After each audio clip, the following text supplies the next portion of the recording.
Morning বন্ধুরা, আমি শ্রাবন্তী। আমার ক্যাপচার অফ ফ্রেম ব্লগে তোমাদের অনেক অনেক স্বাগত। আশা করছি তোমরা সবাই ভালো আছো আর আমিও ভালো আছি।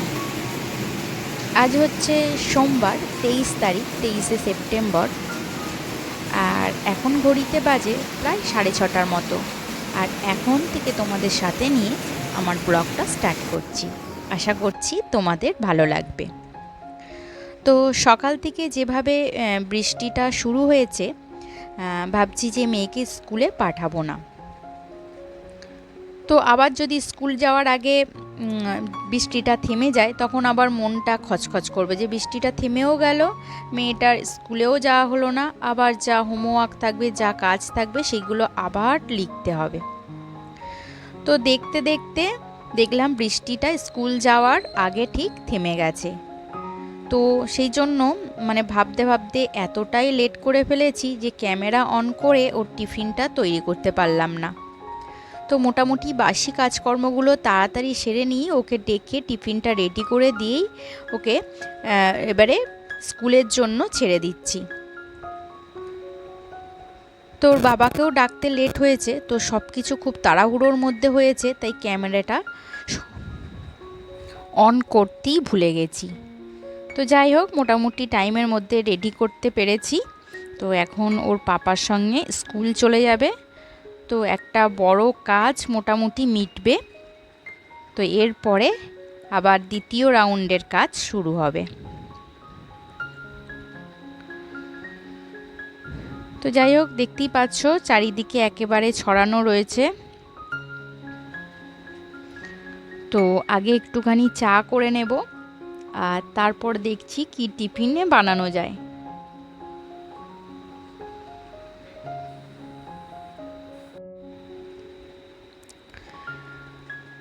তো প্রথমে একটুখানি মৌরি দিয়ে চাটা বানিয়ে নিচ্ছি। তো মোটামুটি ঘন্টা 40-এর মধ্যেই হচ্ছে, 35-40 মিনিটের মধ্যেই ওর বাবা এসে যাবে।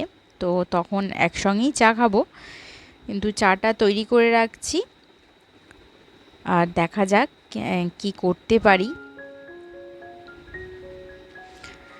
আসলে এই বৃষ্টিতে সকাল থেকে বেশ বৃষ্টি হচ্ছিল, তো তখন এটা কীরকম ছুটি ছুটি মনে হচ্ছিল। তো অন্যরকম কিছু করব ভাবছিলাম। তো যেই বৃষ্টিটা থেমে গেল, তো কি রান্না করব সব কিছুই চেঞ্জ হয়ে যাচ্ছে। তো এই উচ্ছেটা পচে যাচ্ছিল, তো সেই জন্য উচ্ছেটাকে আগে একটুখানি কেটে নুন হলুদ মাখিয়ে রাখছি, এতে তেতোটা কম হবে। আর দেখো, ছাদে জামা কাপড়গুলো মেলে দিয়েছিলাম, আবার গুঁড়ি গুঁড়ি বৃষ্টি আসছে, তো তার জন্য আবার তুলতে হচ্ছে। এবারে একাদম 3তলায় শেডের তলায় মেলে দেবো, যাতে না আর মেলতে তুলতে হয়।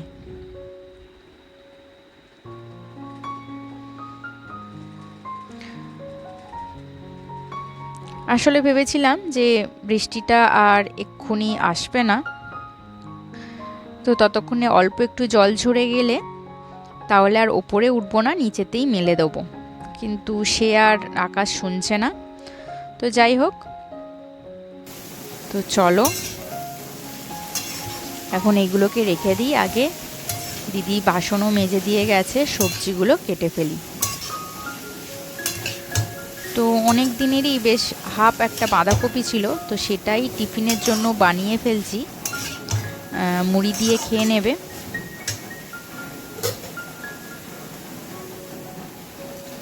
তো মোটামুটি আমার বাঁধাকপিটা কষানো হয়ে এসেছে, আর এবারে অল্প অল্প জল ছড়া দিয়ে চাপা দিয়ে বাঁধাকপিটা কষিয়ে নেব। আর করব গোটা পটলের কষা। ভালো করে পটলগুলোকে ছাড়িয়ে নিয়েছি, দুদিকের মুখটা চিড়ে নিয়েছি, নুন হলুদ মাখিয়ে রেখেছি ভেজে। এবারে অল্প আদা রসুন সর্ষে পোস্ত দিয়ে একটু কষা কষা করব। আর করব কাতলা মাছের ভাপা করব। তো দেখতে থাকো কিভাবে করছি।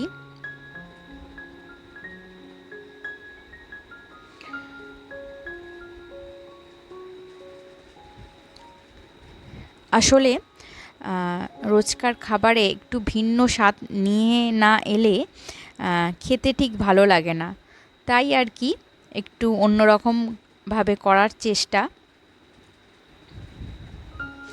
তো খুব একটা পটল আলুর তরকারি খেতে হাজব্যান্ড পছন্দ করে না, তো সেই জন্যই ভাবলাম পটলটাকে একটু অন্যরকমভাবে করি।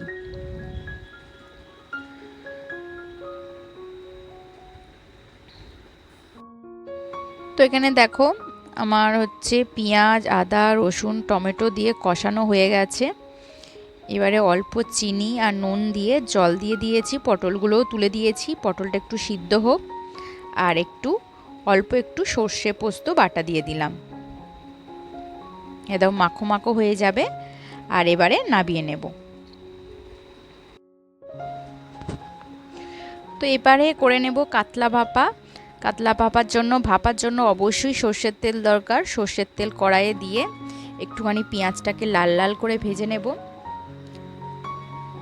তো ততক্ষণে আস্তে আস্তে পেঁয়াজটা ভাজা হোক, আর এদিকে কর্তামশাই এসে গেছে, তো দুজনে আগে একটুখানি চাটা খেয়ে নেব।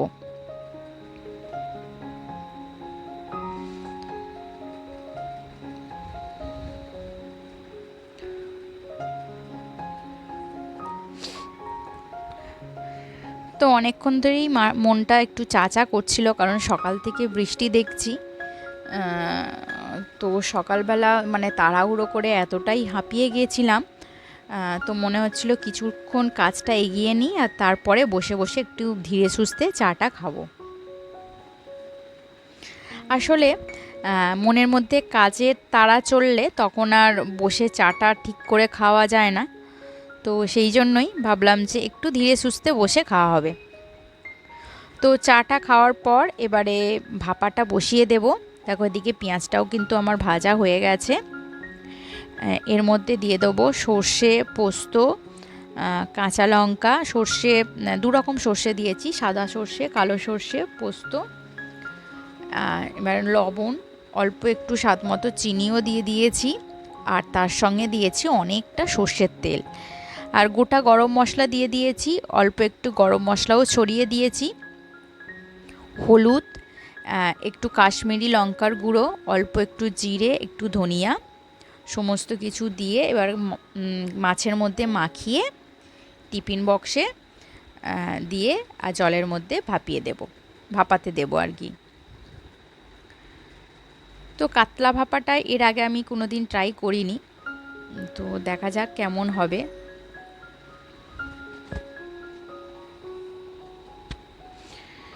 তো সুন্দর করে মশলাগুলো মাছের মধ্যে আমি মাখিয়ে দিলাম।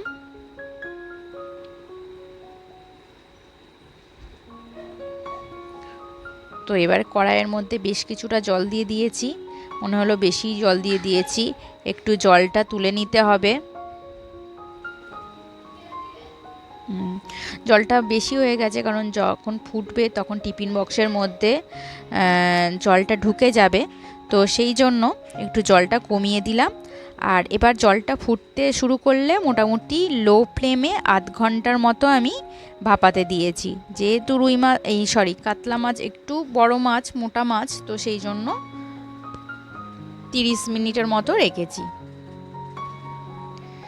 প্রথমে তো টিফিন বক্সটা খুলতেই পাচ্ছিলাম না, দেখতে কিন্তু বেশ সুন্দর হয়েছে। তো মোটামুটি এই ছিল আজকে রান্না বান্না। তারপরে টিফিন করে নিয়ে মেয়েকে আনতে চলে গিয়েছিলাম, আর যেহেতু আবারও বৃষ্টি এসেছে, তো একেবারেই ফোন আমি নিয়ে যাইনি, খুব বৃষ্টি এসেছিল। তো একদম মেয়েকে নিয়ে এসে স্নান করে আর দুপুরের খাবারে বসেছি। ভাপাটা খুব সুন্দর খেতে হয়েছে, কিন্তু আমার মেয়ের খুব একটা পছন্দ হয়নি। আর যেহেতু আজকে সারাদিন ধরে বৃষ্টি হচ্ছে, তো বিকালবেলা একটু স্ন্যাক্সের মন হলো, তো বানালাম এগ ডেভিল। যেহেতু আজকে সারাদিন বৃষ্টি পেয়েছে, তো সারাদিন ধরেই মন একটু খাই খাই এরকম মনে হচ্ছে। তো এত বৃষ্টি হচ্ছে, তো মেয়ে বলল যে ভেজিটেবিল করবে, কিন্তু ভেজিটেবিল করলে তো তোমার বিট লাগবে, ঘরে এটা ছিল না। তো ওকে বললাম ঘরে অ্যাভেলেবেল এগ আছে, তো এগ ডেভিলে করা হোক। তো তার জন্য আমি এখানে গোটা 3টে আলু সিদ্ধ করে নিয়েছি। এর মধ্যে একটা ভাজা মশলা করে নিয়েছি, যেখানে হচ্ছে এলাচ, গোটা ধনে, গোটা জিরে, তারপরে হচ্ছে গোলমরিচ। তো এইগুলো সমস্ত কিছু একসঙ্গে ভেজে গুঁড়ো করে নিয়েছি। ধনিয়া পাতা আর পেঁয়াজ আর রসুন ভেজে পুরটা তৈরি করে নিয়েছি। এবার একটা ডিম ভেঙে তাতে গোলমরিচ, লবণ আর কর্নফ্লাওয়ার দিয়ে ডিমটা গুলে রাখলাম। আর 3টে ডিম সিদ্ধ করে রেখেছি। ডিমগুলোকে গোটা গোটাও দেওয়া যায়, অর্ধেক দেওয়া যায়, তো আমি এখানে অর্ধেক করে দেব। আর এটা হচ্ছে বিস্কুট গুঁড়ো। তো অর্ধেক ডিমের মধ্যে আলুর পুরটা ভরে নিলাম, আর এরপরে বিস্কুট গুঁড়োর মধ্যে ভালো করে আগে ডিমের গোলার মধ্যে চুবিয়ে এবারে হচ্ছে বিস্কুট গুঁড়োর মধ্যে লাগিয়ে নেব।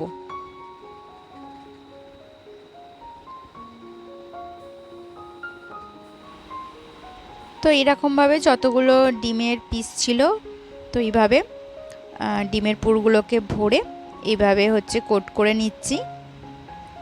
আর তারপরে গরম তেলের মধ্যে লাল লাল করে ভেজে নেব। তো বন্ধুরা, আজকের ভিডিও এই পর্যন্ত রাখছি। যদি ভিডিওটি ভালো লেগে থাকে তাহলে অবশ্যই একটা লাইক, কমেন্ট, শেয়ার করে দিও। আর আমার চ্যানেলে যদি নতুন বন্ধু হয়ে থাকো তাহলে অবশ্যই একটা সাবস্ক্রাইব করে দিও। আর যেসব বন্ধুরা সাবস্ক্রাইব করে আমার পাশে আছো তাদেরকে জানাই অসংখ্য অসংখ্য ধন্যবাদ। তো তোমাদের সঙ্গে আবারও দেখা হচ্ছে নেক্সট কোনো ভিডিওতে, নেক্সট ব্লগে। তো আজকের মতো টাটা, বাই বাই।